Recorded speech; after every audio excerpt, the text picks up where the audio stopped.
Vidarbha special गोळा भात.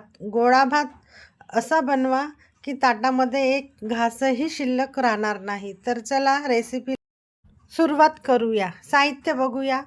मी 2 वाट्या बासमती तांदूळ घेतलेले आहे, 1 वाटी बेसन, 4 ते 5 हिरव्या मिरच्या, 8 ते 9 लसणाच्या पाकळ्या, कोथिंबीर, अद्रक, कढीपत्ता,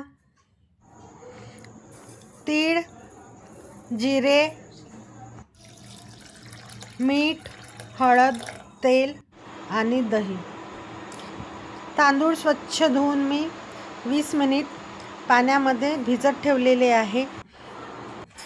तांदूळ भिजल्यानंतर खूप छान असा मोकळा भात होतो. त्यामुळे भात बनवायच्या आधी तांदूळ आपण 15 ते 20 मिनिट पाण्यामध्ये सोक करून ठेवावे. एका साईडला मी तांदूळ ठेवलेले आहे. आता तोपर्यंत आपण गोळे बनवून घेऊ. गोळे बनवण्यासाठी एका बाउलमध्ये बेसन घेतलेलं आहे, अद्रक, लसूण, हिरवी मिरचीची जी पेस्ट बनवली होती ती पेस्ट ॲड केलेली आहे, चवीनुसार मीठ ॲड केलेलं आहे, अर्धा चम्मच तीळ ॲड केलेले आहे, हळद अर्धा चम्मच ॲड केलेला आहे, तेल 1 चम्मच तेल ॲड केलेलं आहे आणि दही आवश्यकतेनुसार दही घ्या आणि तेलानेच बेसनाचा आपल्याला गोळा मळून घ्यायचा आहे. यामध्ये पाण्याचा बिलकुलही वापर करायचा नाही आहे.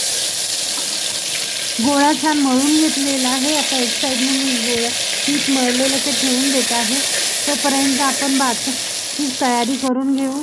तर मी कुकरमध्ये तेल ॲड केलेलं आहे 1 चम्मच. त्यामध्ये कलमी, 2-3 काळे मिरे, 2-3 लवंग आणि 1 हिरवी मिरची ॲड केलेली आहे आणि तेजपत्ता ॲड केलेला आहे.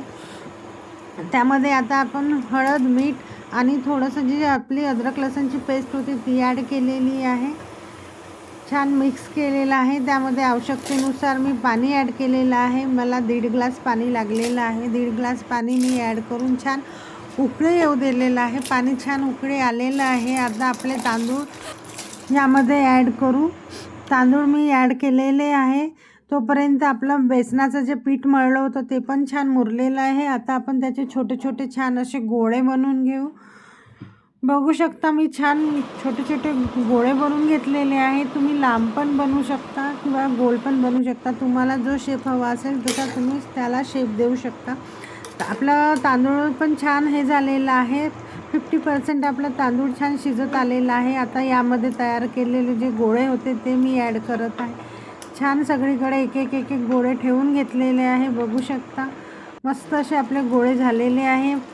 तांदूळ पण छान उकळी आलेला आहे. आता त्यामध्ये आपण पूर्ण गोळे ॲड केलेले आहे व कुकरचं झाकण लावलेलं आहे. झाकण लावून मी 1 शिट्टी होऊ दिलेली आहे. कुकरची शिट्टी होईपर्यंत एक साईडला मी तडका तयार करून घेत आहे. एक गंजी ठेवलेली आहे, गॅसची फ्लेम ऑन केलेली आहे. त्यामध्ये 1 चम्मच तेल ॲड केलेलं आहे.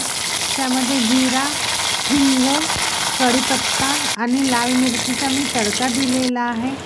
आवश्यकतेनुसार मी त्यामध्ये मीठ टाकलेलं आहे, अर्धा चम्मच हळद ॲड केलेली आहे. बघू शकता किती छान आपला असा तडका तयार झालेला आहे. कुकर पण आपला थंड झालेला आहे. मी झाकण काढून घेतलेलं आहे. बघू शकता किती छान असा आपला भात तयार झालेला आहे. मस्त एकदम मोकळा मोकळा भात आपला झालेला आहे.